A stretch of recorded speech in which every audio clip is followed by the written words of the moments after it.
Renato picked himself off the deck. They were alive. We have to get to my private ship, she said. Do you trust me? I guess I must, he said. You go on ahead. Clear the path, she said. I can't kill my own soldiers. He wanted to say that he didn't trust her, that he had no idea what he was getting into. But he had no choice, did he? He was following his heart. That's what it means to be a hero. You had to follow your heart.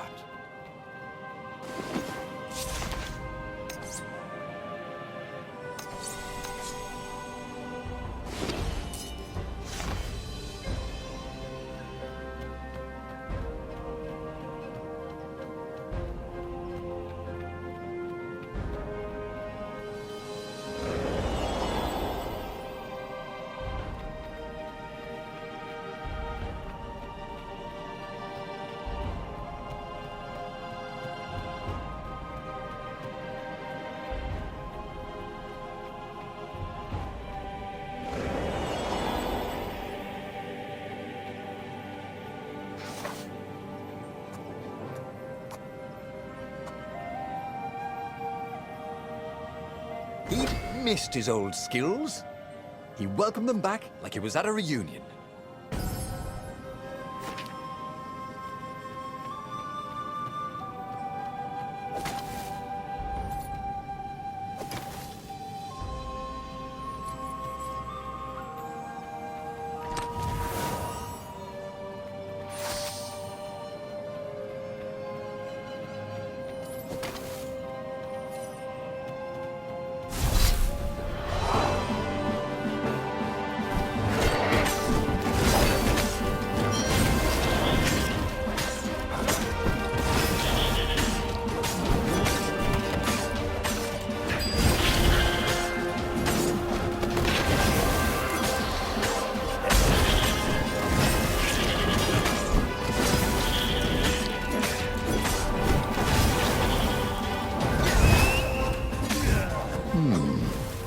Where did that go to?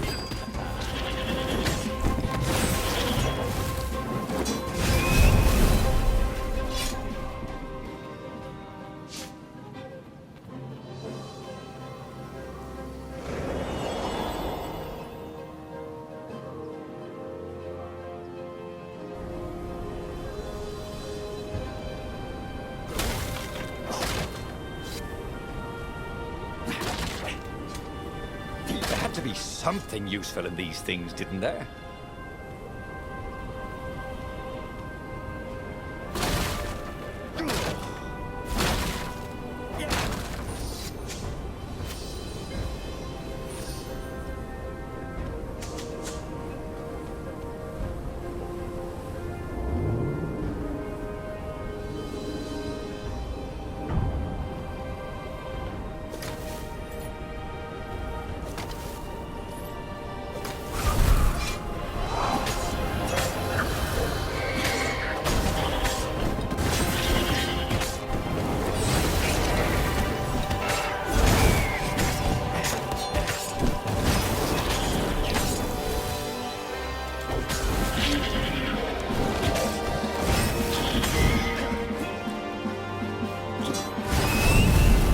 Renato felt ready to take on new powers.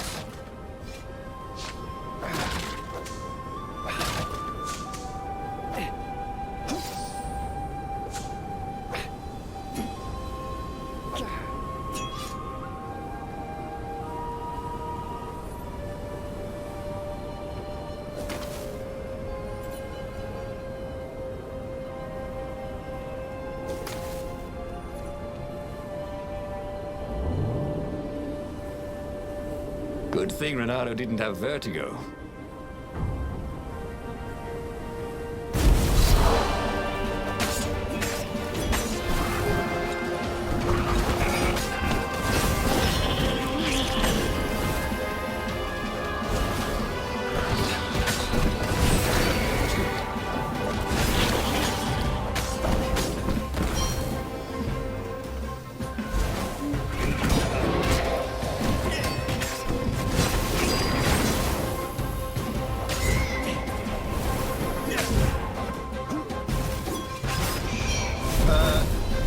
please?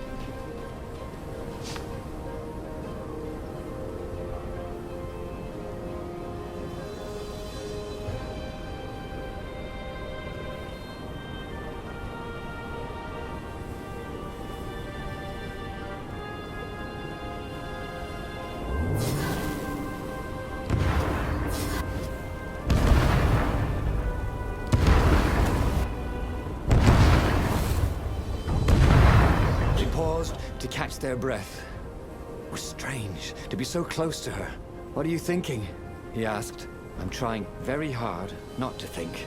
Me too, he said. Up ahead, he could see the thin silver of Zenobia's personal ship. It looked fast. They would leave all this behind.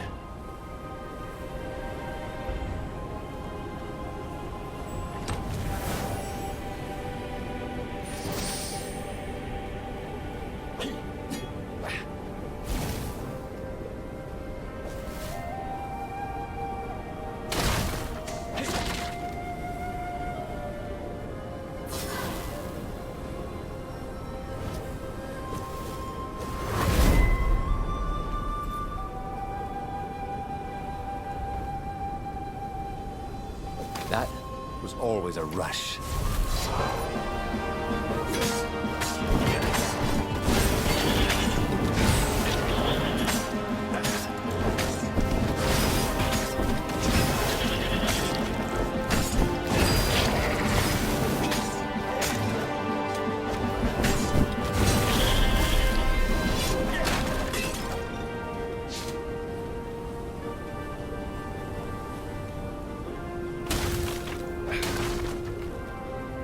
Yeah!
As they reached her ship, Renato suddenly felt a sharp pain in his stomach.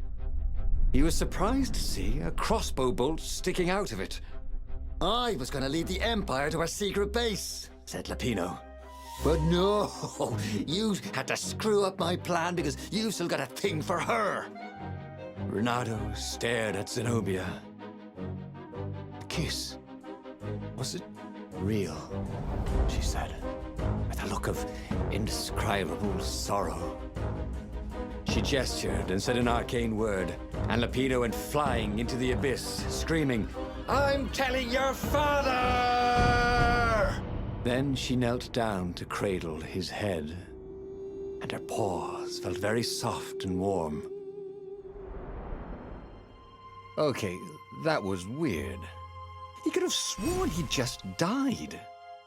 Instead, he was on the Farfarer, sailing away from Ubar. And it was still burning. He'd fled burning Ubar years ago, hadn't he? And now he was back there. Had all those years fighting the Empire been nothing but a vision into the future? A useful vision if it was true. He'd learned something. Lapino was a traitor. Renato had suspected there was something wrong with the Mad Rabbit, but now he knew there was malice behind his goofiness.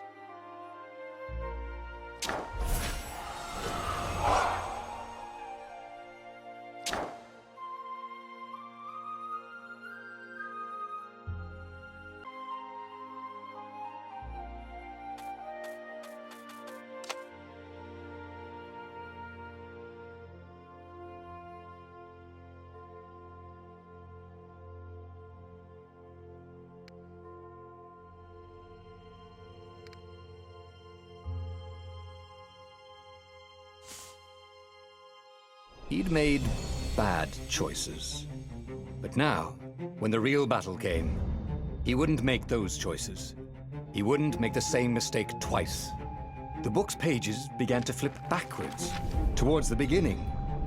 And he realized that his adventure was just beginning. The clouds parted over the Isles of Boreas. It was time to choose. The rebellion was in trouble. Ravens were scouting for the secret rebel base. They needed a game-changer. Pieces of the Sky Ripper had surfaced. Or so a scholar in the mountains had told him. Surely the weapon that banished the lost gods could defeat the Emperor. Also, a temple had risen out of empty desert. The Emperor had brought the Sky Ripper pieces up out of ancient burial by his obscene rituals. Could this be where the Iblis Stone was hidden? Someone better get it before he does, thought Renato. And also, his old friend Lapino needed rescuing. Of course, Renato had a pretty strong suspicion that Lapino had betrayed the rebellion. But could Renato really leave an old friend to the Ravens?